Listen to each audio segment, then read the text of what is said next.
इस वीडियो में question number 14, 15 और 16 सॉल्व करूँगा मैं। एक्सरसाइज आपकी 1C D27 addition.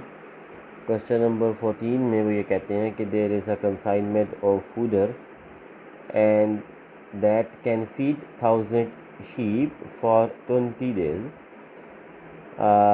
Assuming that all the sheep consume the fooder at the same rate, how many consignments of fooder are needed to feed 550 sheep for 400 days? इसमें तीन quantities हैं हमारे पास। एक आपके पास शीप, एक आपके पास यहाँ पे नंबर ऑफ डेज़ है और थर्ड नंबर पे आपके पास है कंसाइनमेंट्स। आपने थर्ड नंबर पे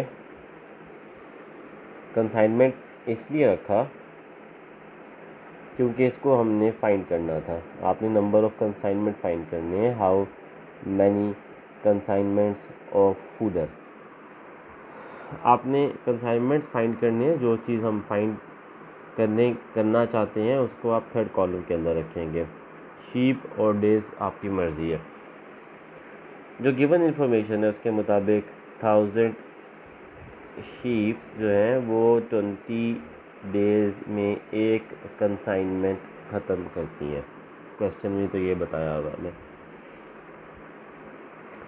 अब इसकी टेक्निक ये है कि हम पहले शीप को कांस्टेंट रख लेते हैं, डेज़ को वेरी करते हैं। क्योंकि यहाँ पे आप देखिए ना, शीप्स भी वेरी हैं 550 और डेज़ भी वेरी हैं 400। इनिशियली शीप है हमारे पास 1000 और डेज़ हैं 20, और हमें फाइंड करना है 550 शीप और 400 डेज़ के लिए कंसाइनमेंट्स। तो चेंज तो दोनों को करूँगा मैं, लेकिन हम एक साथ नहीं करेंगे। आप शीप को भी चेंज ना करें, डेज़ को मैं चेंज करता हूँ। 20 डेज़ से अगर मैं 1 डे पे आता हूँ तो मैं अपने नंबर ऑफ़ डेज़ कम कर रहा हूँ। अगर नंबर ऑफ़ डेज़ कम करेंगे तो ऑब्वियस सी बात है कि आपके पास जो कंजम्पशन है वो भी कम हो जाएगी।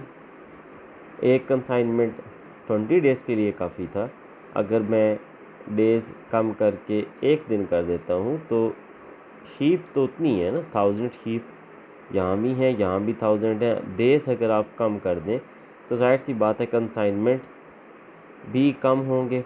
तो 1/20 आपने इसको 20 से डिवाइड करना है, जिसको हम कम कर रहे हैं 20 से 1 कर रहे हैं, तो आपने इस वैल्यू को 20 से डिवाइड करना है। कॉन्सेप्ट यही है कि डेज़ कम हो रहे हैं तो रिक्वायरमेंट कम होगी। अब अगर शीप आपने कांस्टेंट रखनी है, अगर मैं डेज़ 400 कर देता हूँ, 400 दिन तक मैंने शीप्स को रखना है, तो रिक्वायरमेंट बढ़ जाएगी। रिक्वायरमेंट बढ़ेगी तो कंसाइनमेंट ज़्यादा चाहिए होंगे, उसके लिए आप इसको 400 से मल्टीप्लाई कर देंगे। तो आपका यहाँ पे आंसर आएगा 20 कंसाइनमेंट्स चाहिए होंगे अगर आपकी शीप 400 है, आपके पास डेज़ 400 है और शीप 1000 है। तो यहाँ पे इस इंफॉर्मेशन को ज़रा लिख लेते हैं। 1000 शीप 400 दिनों में 20 कंसाइनमेंट कंज्यूम करेंगी। हमें जो क्वेश्चन करना था वो करना था 550 शीप के लिए और 400 डेज़ के लिए। डेज़ तो 400 हमने कर लिए, अब शीप्स को चेंज करते हैं। देखिए, मैंने आपको पहले कहा था कि हम पहले डेज़ को वेरी कर रहे हैं, अब हम डेज़ को वेरी नहीं करेंगे, अब हम शीप्स को वेरी करेंगे। मुझे 550 शीप्स के लिए अपना आंसर फाइंड आउट करना है, तो स्टार्ट यहीं से करेंगे आप। 1000 शीप 400 डेज़ 20 कंसाइनमेंट रिक्वायरमेंट है। अगर मैं नंबर ऑफ़ शीप्स को कम कर दूँ, एक कर दूँ, और एक शीप ने दिन उतने ही हैं 400, तो जाहिर सी बात है अगर आप शीप्स को कम कर रहे हैं तो आपकी रिक्वायरमेंट भी कम होगी। कम शीप कम खाना लेंगी, 1000 से एक शीप कर दिए तो फूड भी कम लेंगी। वो 20 कंसाइनमेंट्स अब नहीं लगेंगे एक शीप के लिए, आप 20 से कम लगेंगे। तो कितने कम लगेंगे आप इस नंबर को यहाँ पे डिवाइड करेंगे। अब अगर मैं शीप 550 कर देता हूँ, डेज आपने चेंज नहीं करने, इससे पहले हमने डेज चेंज किए थे, शीप चेंज नहीं की थी। अब शीप चेंज कर रहा हूँ, डेज चेंज नहीं करने। 550 शीप्स अब देखें मैंने बढ़ा दिए हैं, 1 से 550 मैंने शीप्स बढ़ा दिए हैं, डेज उतने ही हैं। अगर शीप्स बढ़ाऊंगा तो जाहिर सी बात है मेरी रिक्वायरमेंट कंसाइनमेंट की भी बढ़ेगी। तो अगर आपने बढ़ाना हो किसी चीज़ को तो आप इस टर्म को, इस फ्रैक्शन को मल्टीप्लाई करोगे इससे 550 से, और आप इसको सिंप्लीफाई कर लें। जब आप इसको सिंप्लीफाई करेंगे तो 11 कंसाइनमेंट्स आपका आंसर होगा।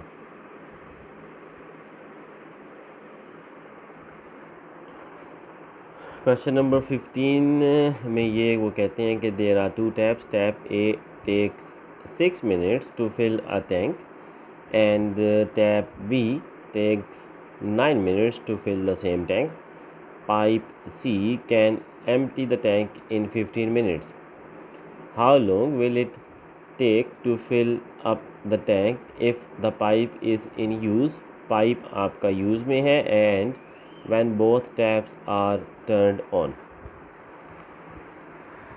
So there is a term which is called flow rate. Flow rate.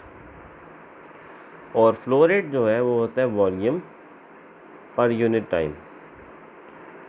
जो टैप ए है उसका जो फ्लो रेट है वो आपके पास 1/9, टैप ए 9 मिनट लेता है तो टाइम इज़ 9। वॉल्यूम जो है मैंने टैंक का सपोज़ किया है वो 1 लीटर है, तो आपने सपोज़ करना है कि 1 litre is the volume of tank. ये वॉल्यूम है टैंक का, सपोज़ कर रहे हैं हम जस्ट सॉल्व करने के लिए। तो टैप ए का फ्लो रेट होगा 1 which is volume of tank divided by 9, जितना टाइम लगता है उसको फिल करने में। टैप बी का फ्लो रेट होगा 1/6 क्योंकि टैप बी 6 मिनट लेता है 1 लीटर पानी भरने के लिए, क्योंकि 1 लीटर ही आपका टैंक की कैपेसिटी है।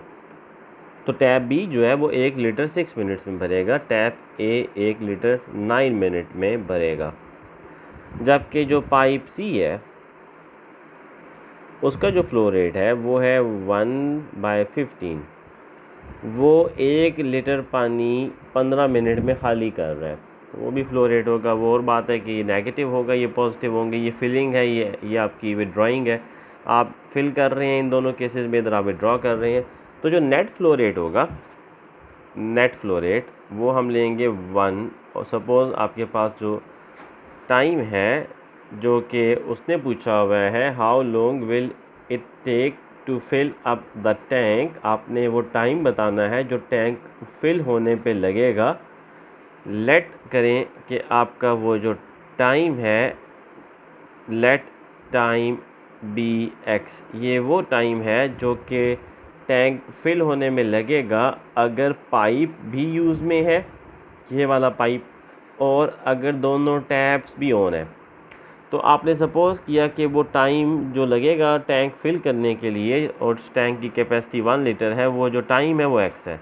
सो नेट फ्लो रेट आपका होगा 1/9 जो टैप ए जो उसको भर रही है, प्लस 1/6 क्योंकि ये दोनों पानी ऐड कर रही हैं टैंक के अंदर, माइनस 1/15, और ये पाइप का फ्लो रेट है जो पानी उसमें से निकाल रहा है, इज़ इक्वल टू 1/x, और ये नेट फ्लो रेट आपका बनेगा। x आपके पास वो टाइम है जो टैंक भरने में लगेगा, कब? जब दोनों टैप्स भी ऑन है और ये पाइप सी से पानी बाहर भी निकल रहा है। तो आपके पास 1/x आ जाएगा। अब आप इसको सिंप्लीफाई कर लें, आपका LCM आएगा 90, यहाँ पे 10 आएगा, प्लस 15, 6 टाइम्स 90, तो यहाँ पे 15 आ जाएगा, और 15 6 टाइम्स 90 तो यहाँ पे 6 आ जाएगा, इज़ इक्वल टू 1/x। मैंने LCM लिया यहाँ पे, डिनोमिनेटर सेम भी कर सकते हैं आप, देखिए 90/9 इज़ 10, 90/6 इज़ 15, 90/15 इज़ 6। तो आप इसको ऐड करें, 25 में से 6 को माइनस करें तो 19/90 इज़ इक्वल टू 1/x। हमने टाइम फाइंड करना था, तो हमने जो टाइम सपोज किया था वो था x। इसका रेसिप्रोकल ले लें दोनों तरफ, तो x/1 इज़ इक्वल टू 90/19। तो ये आपके पास आंसर आ जाएगा। आंसर होगा 4.74।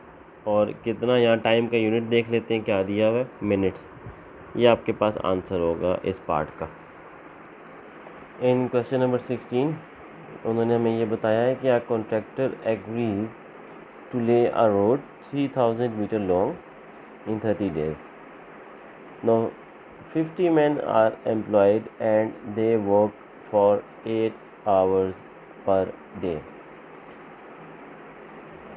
After 20 working days, he finds that only 1200 meter of the road is completed. 20 दिन के बाद 1200 मीटर रोड कंप्लीट हुई। 8 घंटे पर डे वो काम कर रहे थे, 50 लोग। How many more man does he need to employ, उसको और कितने ज़्यादा लोग लगाने की ज़रूरत है काम पर, in order to finish the project on time, so that आपका प्रोजेक्ट टाइम पे ख़त्म हो जाए, जिसका ड्यूरेशन टोटल 30 डेज़ है, जिसमें से 20 डेज़ गुजर चुके हैं। If each man no works 10 hours a day. अब पहले हर बंदा 8 घंटे एक दिन में काम कर रहा था, अब वो काम कर रहा है 10 घंटे। आप यहाँ पे 3 कॉलम बनाए। First of all length of road, दूसरा आपका कॉलम बनेगा वर्किंग आवर्स टोटल, और तीसरा आपका कॉलम बनेगा मैन का, number of man. Length of road आपकी 1200 मीटर कंप्लीट हुई थी। वर्किंग आवर्स कितने थे? एक दिन में 8 घंटे काम कर रहे थे और 20 दिन तक वो इसी रेट पर काम करते रहे, मतलब 20 दिन तक वो 8 घंटे पर डे काम करते रहे। तो आपके पास टोटल घंटे कितने बन जाएंगे? एक दिन में 8 घंटे, तो 20 दिन में कितना होगा? 8 × 20, 160 आवर्स। और 50 लोग थे जो काम कर रहे थे। अब अगर हमें basically number of man find करने हैं, ये क्वेश्चन भी उसी तरह का, नंबर ऑफ़ मैन फाइंड करने हैं, तो नंबर ऑफ़ मैन को मैंने लास्ट कॉलम में रखा है। पहले मैं इनमें से एक को कांस्टेंट रखूँगा, मैं वर्किंग आवर्स को कांस्टेंट रख रहा हूँ। मैं लेंथ ऑफ रोड चेंज करूँगा, फिर मैं लेंथ ऑफ रोड को कांस्टेंट रखूँगा और वर्किंग आवर्स को चेंज करूँगा।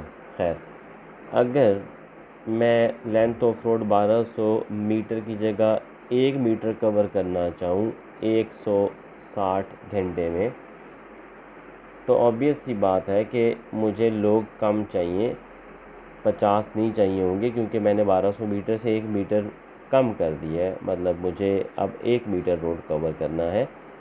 घंटे मेरे पास 160 हैं, तो टाइम तो अवेलेबल है।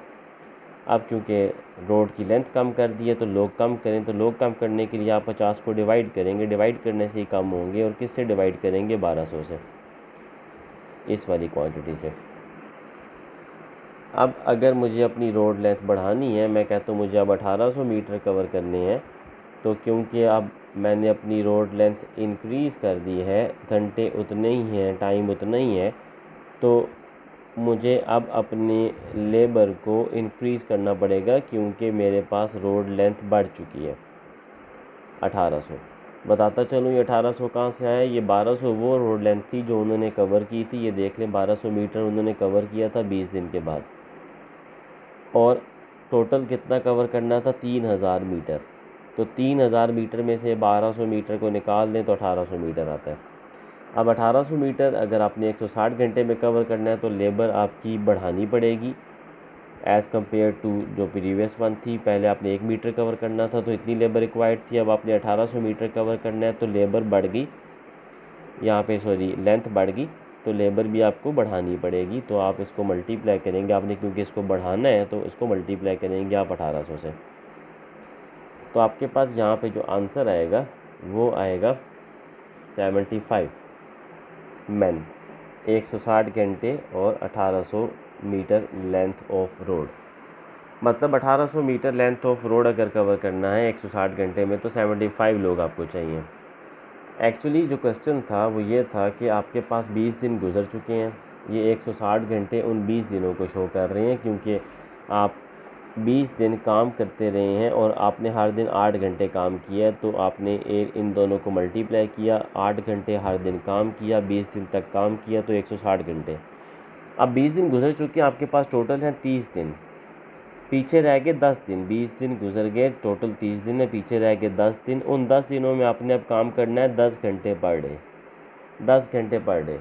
तो अगर आप 10 घंटे पर डे 10 दिन काम करते हैं तो 100 घंटे बनते हैं। बहरहाल अब हमने इसको चेंज नहीं करना। देखिए मैंने पहले इसको वेरी किया, अब मैंने पहले आवर्स कांस्टेंट रखे, मैंने लेंथ ऑफ रोड को वेरी किया। अब लेंथ ऑफ रोड कांस्टेंट होगी, आवर्स चेंज करूँगा।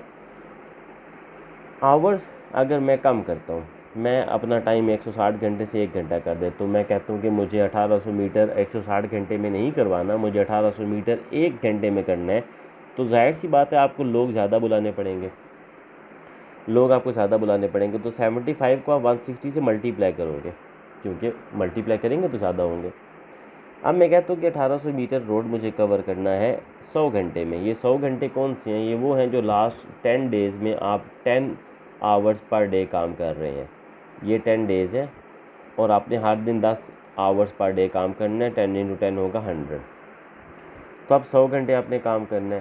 तो अब आप देखिए, आपने 1 घंटे से जब 100 घंटे इंक्रीज़ किया, आपने टाइम बढ़ाया, तो रोड की लेंथ तो उतनी है लेकिन आपका काम करने का टाइम बढ़ गया। तो अब आपके लोग कम करने पड़ेंगे क्योंकि आपने टाइम बढ़ा दिया, लेंथ ऑफ रोड उतनी थी, टाइम बढ़ गया तो लोग कम चाहिए होंगे। तो डिवाइड करेंगे इसको हम 1800 इससे 100 से ये चीज़ वेरी हो रही है ना, तो इससे डिवाइड करेंगे। तो आप जब इसको सॉल्व करेंगे आपका आंसर आएगा 120 मैन। जी 120 मैन चाहिए होंगे अगर आपने अपना काम पूरा करना है टाइम के ऊपर। एक्चुअली शुरू में आपके पास कितने लोग थे? 50 लोग थे जो उसके पास थे। टोटल लोग आपको कितने चाहिए होंगे अगर आपने टाइम पे काम पूरा करना है? 120। तो कितने ज़्यादा लोग आपने 50 में ऐड किए कि वो 120 हो गए? आपका जो फाइनल आंसर है वो 70 होगा, बिकॉज 50 में 70 ऐड करेंगे तो 120 मैन मिलेंगे ना। तो 70 मैन आपको और बुलाने पड़ेंगे अगर आपने अपना काम टाइम पे करना है। ये एक्सरसाइज 1C के कंप्लीट सॉल्यूशन था। Thank you so much.